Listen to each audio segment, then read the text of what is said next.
Seguimos en Guada Vibes, últimos 25 minutos del programa en este viernes, por fin.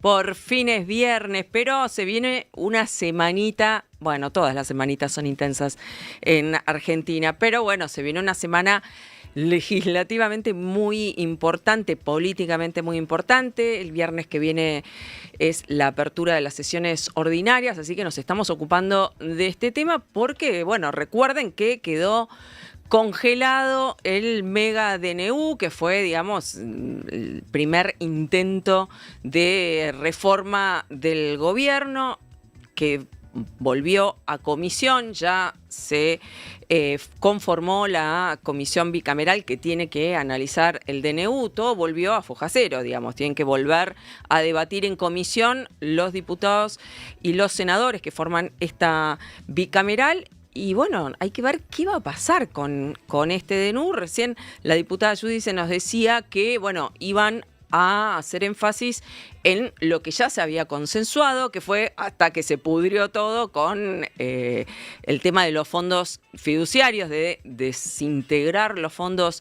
fiduciarios. Y vamos a seguir analizando este tema con el diputado Carlos D'Alessandro, que es diputado de La Libertad Avanza por San Luis, y que quiero que también tener la visión justamente de un diputado oficialista. ¿Qué tal, Carlos? ¿Cómo estás? Hola, Guada. Muchas buenas gracias tardes. por estar acá en Guada Vibes. Polémico el nombre. ¿Qué opinás vos de Guada Vibes? Me encanta. Ah, bueno, así me gusta. Lo votó la gente, así que nos tiene que gustar a todos. Bueno, quiero primero tu visión sobre lo que puede llegar a ocurrir la semana que viene. Ya está conformada la bicameral. ¿Qué puede pasar con el mega DNU? Bueno, el mega DNU está vigente. Si estamos hablando de DNU, el DNU está vigente. Tuvimos solamente el traspié a través de lo que dictaminó la justicia, a través del recurso de amparo que puso la CGT. Por la reforma laboral. Por la reforma laboral, claro. Lo cual creo que es válido que la CGT haga su reclamo, y creo que es válido que nosotros intentemos impulsar esta nueva proyección de... Ellos lo llaman reforma laboral, nosotros lo llamamos modernización laboral. Entendemos que Argentina necesita una modernización laboral en cuestión legal. Las startups están creciendo muchísimos. Vos venís de ese sector, ¿no? Del sector Sí. de emprendedurismo. Emprendedurismo. Ahí está. De las startups. De hecho, estuve esta semana en reuniones con varios dirigentes, varios empresarios de startups, o incluso gente argentina que está en Francia, y que de allá, por ejemplo, Legalify, que es una startup para abogados, que la utilizamos en Argentina. La creadora de la startup está viviendo en Francia y por una cuestión de comodidad, incluso de términos técnicos y de ganancia, utiliza recursos humanos o talentos, mejor dicho, como decimos en la industria de informática, extranjeros. Entonces, ¿qué es lo que está sucediendo hoy? Las startups no están cómodas para poder trabajar en nuestro país con una ley obsoleta que tiene más de 50 años. Recordemos que la ley de contrato de trabajo, la 2744, es de septiembre de 1974. Claro. Entonces, era otro mundo. Y tenemos aparte leyes que impulsan las multas a los empresarios a favor de los trabajadores, pero multas que han generado, leyes que han generado en la industria del juicio, donde muchas pymes perecieron y muchas industrias cerraron sus puertas. Y después también tenemos que entender que los reclamos sindicales son válidos siempre y cuando se enmarquen y se encuadren en el marco de la ley. Ahora ya cuando las empresas sufren bloqueo y esos bloqueos aceleran su proceso de pérdida en el mercado y las llevan a las quiebras, como es el caso de Cresta Roja, la empresa que fue muy famoso el tema de la quiebra, tenía 5 sindicatos, estaba en proceso preventivo y fue bloqueada durante casi todo el proceso, lo que impidió que la empresa se acomodara, una empresa que casi 4.000 trabajadores. Traigo esta empresa porque Karina, que era una de las dueñas de la empresa, hoy está viviendo en Francia, es una de las que impulsa las startups a nivel internacional, o sea, una empresa extranjera, como Legalify. Claro. Entendemos que hay muchísimo por recorrer, entendemos que todo cambio de alguna manera genera una crisis, sobre todo cuando uno intenta cambiar conductas y valores, porque el kirchnerismo en estos últimos 20 años, o todo el siglo, lo que va del siglo XXI, que le ha tocado gobernar la mayor cantidad de tiempo, ha destruido las instituciones como tal cual las conocemos, las ha corrompido. O sea, si uno habla de corrupción, habla de kirchnerismo. Sí. Y es lo que estamos viendo hoy en Argentina y todo lo que tenemos que sobrellevar en cuestiones cada vez que enfrentamos algún tipo de cambio. Por eso es que cuando nos enfrentamos en el Congreso y dimos la batalla por la ley base para la libertad de los argentinos, o para sentar las raíces que nosotros necesitamos para que este país comience a cambiar desde el llano, empezaron a aparecer estas cuestiones de fondo que tienen que ver con, en realidad, el cambio, lo que buscaban muchos es un maquillaje. Por eso también se ve tan dispersa la fuerza en el Congreso. Porque muchos dicen no, porque la Libertad Avanza es una fuerza nueva, una fuerza que no tiene por ahí experiencia, pero cuando nosotros vemos los opositores que tenemos, sean dialoguistas o no, vemos que el radicalismo está todo roto, que el PRO también a veces está en parte roto, que Pichetto maneja un bloque de 23 diputados en los cuales no se pueden poner de acuerdo entre ellos, y tenés personalidades como López Murphy, Margarita Stolbizer, Monzó, Mazo, el Flaco Randazzo, Pichetto, y bueno, y podría seguir nombrando. Entonces, esta fragmentación de la política lo único que demuestra es verdaderamente quiénes están del lado del cambio y de que Argentina cambie para virar y sacarnos del pozo y la depresión en que estamos. No nos olvidemos que estamos en el 60% de pobreza. Claro. Sumada a la indigencia, sumada a la falta de trabajo y la creación de empleo genuino, que Argentina está evaluada entre los 10 peores países en educación en Latinoamérica, donde no hay futuro, donde los jóvenes todavía siguen pensando en irse del país, porque nosotros vinimos para que los jóvenes se dejen de ir y los que ya no son tan jóvenes que se fueron empiecen a volver, pero todavía en 9 semanas de gobierno, eso, no tenemos todavía un norte. Pero sí estamos haciendo todo lo posible para entrarle de lleno al cambio y lograrlo. Por eso no hay lugar para tibios. Mencionabas el caso de Cresta Roja y lo ponés como ejemplo porque es alguien que por bloqueos, al margen de, creo que Cresta Roja dejó cerrados su planta con las gallinas adentro que se fueron muriendo. Huyeron.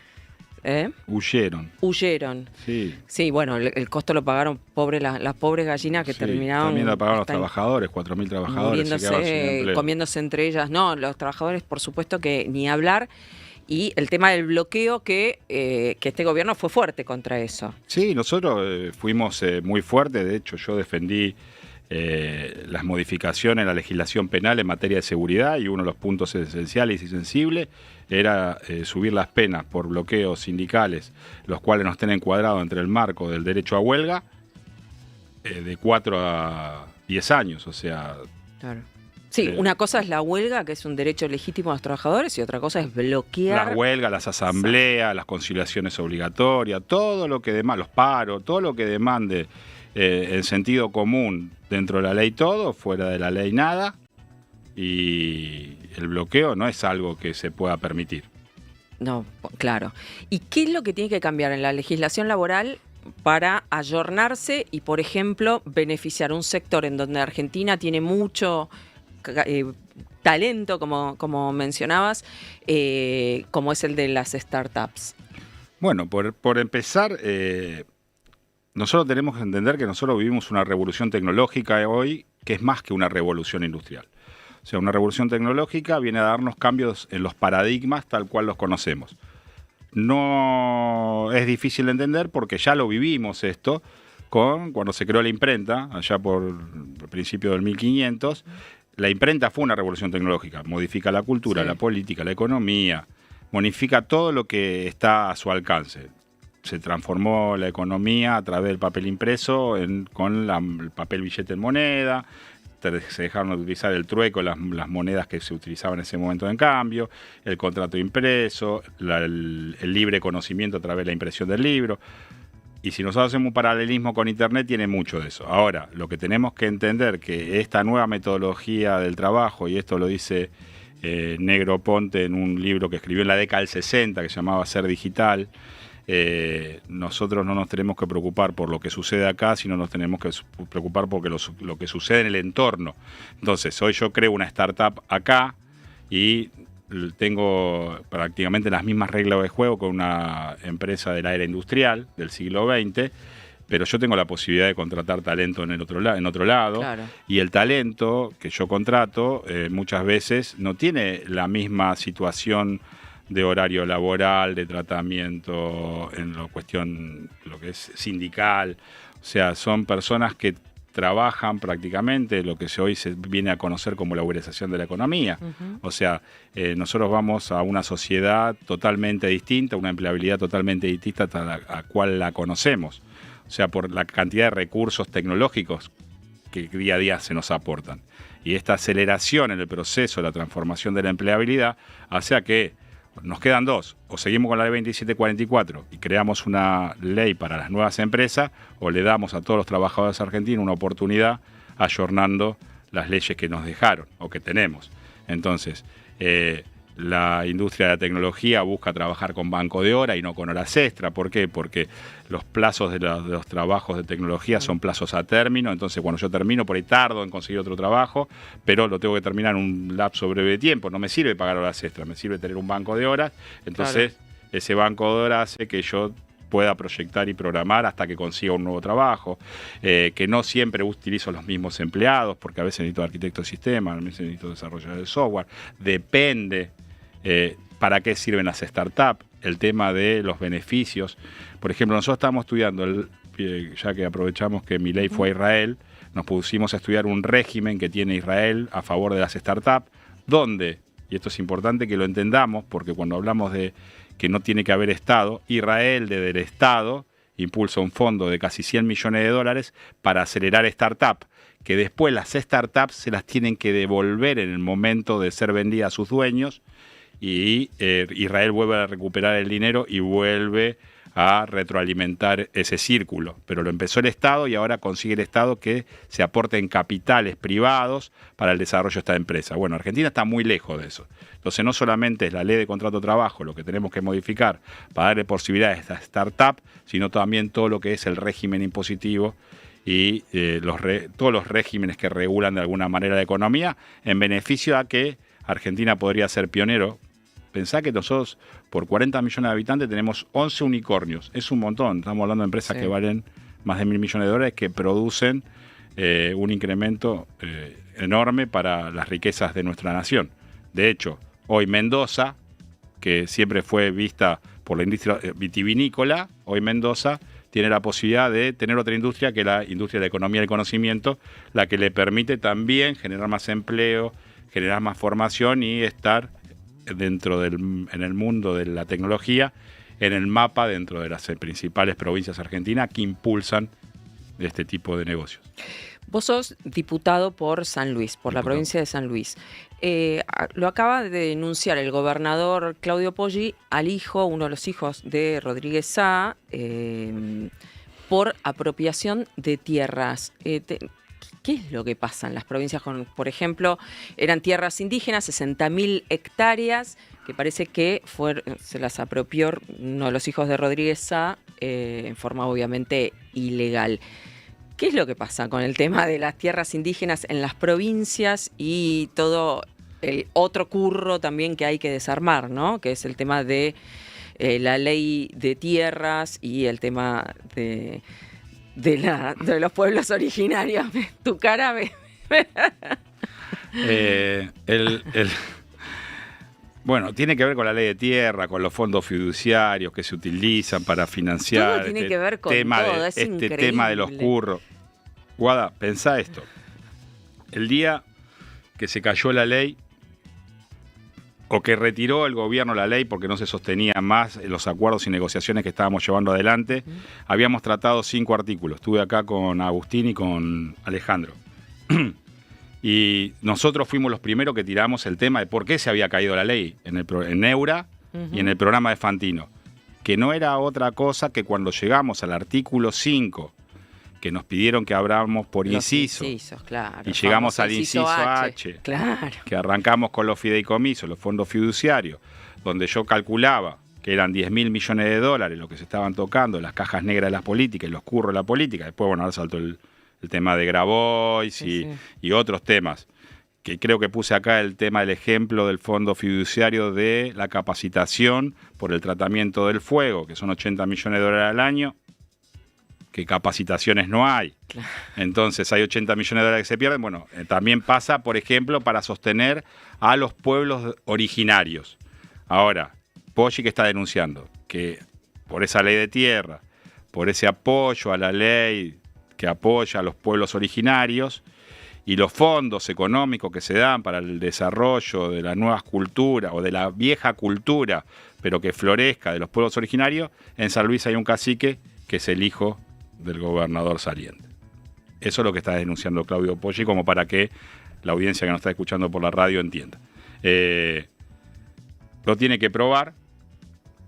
Claudio Poggi viene del mismo espacio político que los Rodríguez Sá, o sea, fue gobernador de los Rodríguez Sá entre el 2011 y 2015, y ahora para ser gobernador se alió con Adolfo Rodríguez Sá, que le dio casi los votos que le faltaban para ser gobernador.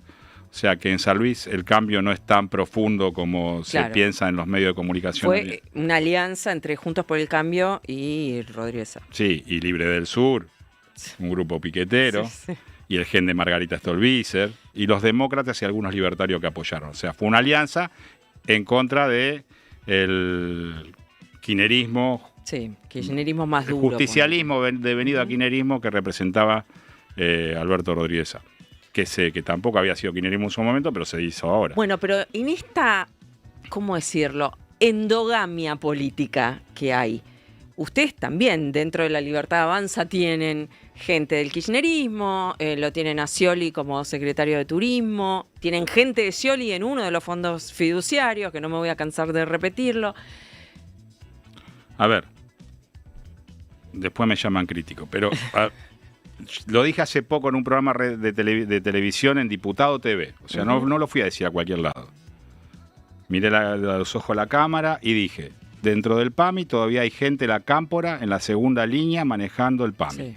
Dentro del ANSES, y esto fue antes de que se fuera Giordano, tenemos gente del peronismo federal con los cuales estamos teniendo conversaciones. Dentro de la AFI y aduana tenemos gente todavía de residual de masa que viene de la época de Mitchell. Entonces, Ministerio de Transporte también. No yo lo voy diciendo.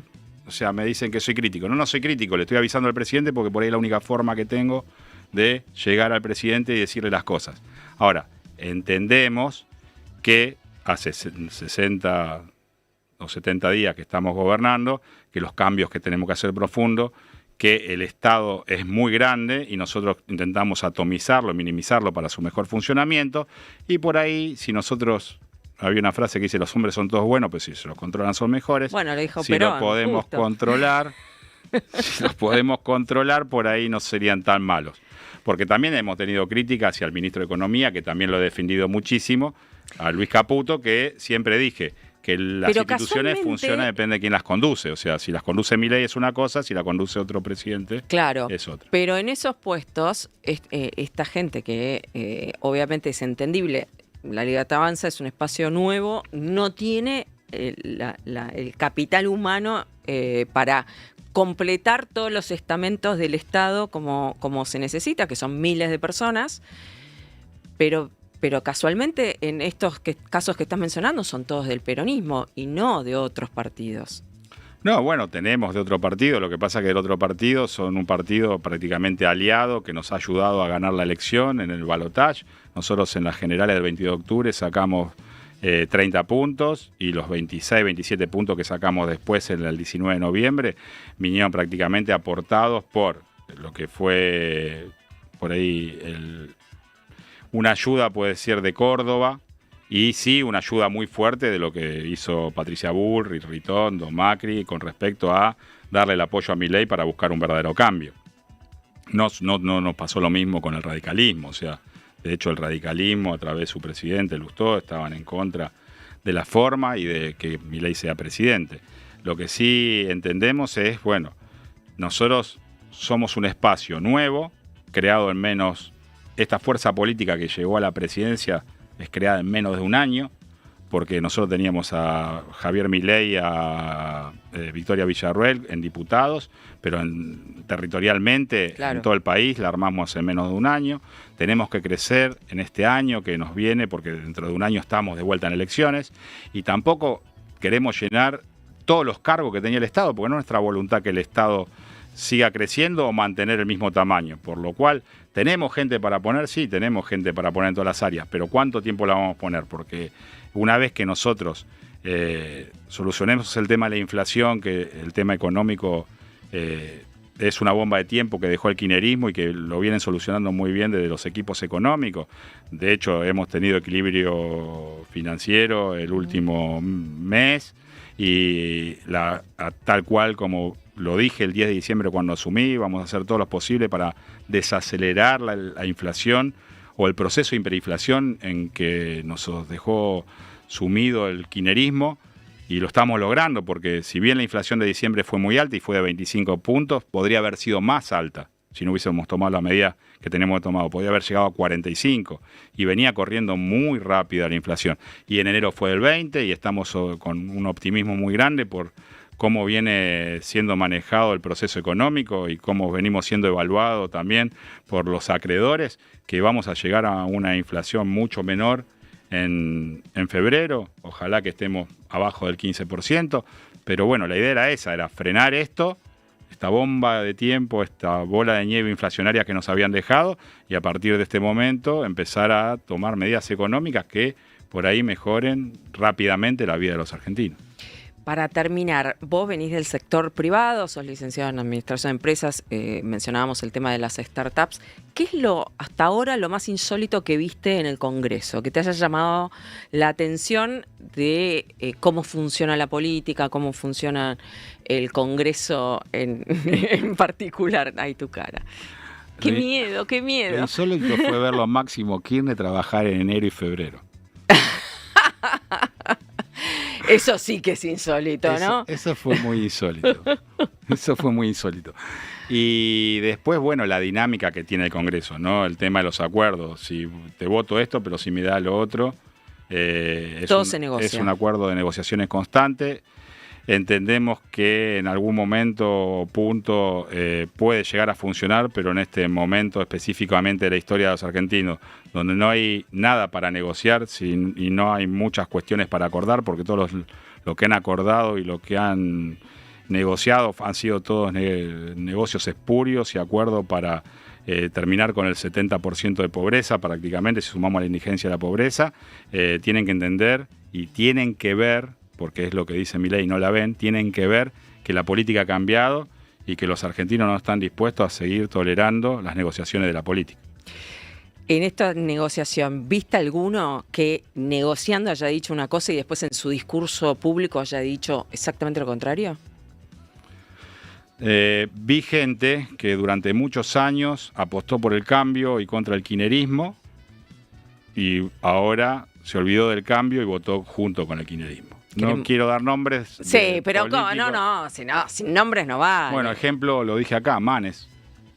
¿Qué viste de Manes? Y vi que no está dispuesto verdaderamente a buscar un cambio positivo a la sociedad. Nos pide a los argentinos que pensemos. Yo he leído casi todos los libros de Manes. Una persona que respeto muchísimo, pero al momento de votar ha puesto 50.000 peros y terminó votando con el kirchnerismo. O Margarita Torbice, que denunció siempre al kirchnerismo y en el momento de votar nos terminó votando en contra. Eso es doloroso porque yo fui en el 2021 candidato a intendente en mi ciudad, en Juana Coslay, por el partido GEN en alianza con La Baña, que era una fuerza alternativa. Pero era, bueno, si no ganamos nosotros, que gane Macri. O sea, apostábamos al cambio. Y eso duele. O sea, cuando vos ves verdaderamente sobre la cancha los que tienen que jugar y tienen que definir, que tiran la pelota afuera y pudiendo hacer gol, molesta. Muchísimas gracias, Carlos. Un gusto, ¿eh? Bueno, te vamos a ver la semana que viene ahí en el Congreso con la apertura de sesiones. ¿Pensás que Milei va a hacer un discurso de cara a los legisladores o se va a poner de espalda como cuando asumió? Otro tema que porque hace 2 semanas decían que Milei iba a dar el discurso de espalda, y yo decía que no, que lo iba a dar de frente, mirándole la cara, que va a ser un momento muy tenso e incómodo y que no va a ser muy largo. Así que creo que los argentinos tenemos que ver al presidente sentado frente al Congreso, esta vez, y diciendo lo que tiene que decir. Muchísimas gracias, Carlos, por estar acá. Bueno, seguramente nos vemos muy pronto, ¿eh? Gracias a vos. Gracias. Bueno, se nos fue el programa, chicos. Es viernes, así que disfruten. Parezco Mirta. Hoy es el cumpleaños de Mirta, estoy como más mirtera que nunca. Aprovechen, disfruten, que la vida es corta. Mirá si nos sabrá Mirta, que cumple 97 y sigue trabajando en récord mundial. Así que todos mis respetos a la gran Mirta Legrand. Todos, disfruten, no se peleen por pavadas. Y nos vemos el lunes con más Guada Vibes acá por Neura. Chau, que tengan un gran fin de semana. Guadalupe Vázquez. Mirá Guada Vibes en twitch.tv/Neura Media.